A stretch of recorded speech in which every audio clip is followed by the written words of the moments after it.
हाल आहे साईं, ख़ुशि आहियो, ठीकु आहियो? साईं पैसा आहिनि खीते में, ॿियो कुझु बि न आहे। ॾेखारियो।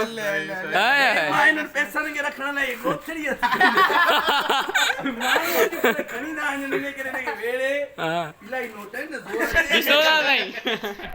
ज़ोर अचे न गोथड़ी में पण। हे मां ॿुधो आहे तेरे पास जेके शादीअ में कारो मुंहुं कंदा आहिनि, हुन में ॿ छुहारा ॾेई पोइ कंदा आहिनि। पैसा रखंदा नहीं हाणे कंहिंजो शक बि न वेंदो, वॾा त हिन में पैसा पिया आहिनि, ॿ छुहारा आहिनि।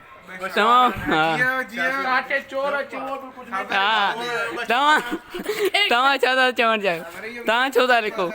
अस्सलामुअलैकुम एवरीबॉडी, क्या हाल चाल है आपका? वेलकम करते हैं एक ब्रांड न्यू व्लॉग के साथ। संगत लाइक कयो, कमेंट्स कयो, सब्सक्राइब भी कयो, ॿियो बि अलाए छा सब्सक्राइब करके बेल आइकन दबा दें। ये सब ट्रपड़ जेके ये महिरबानी कयो।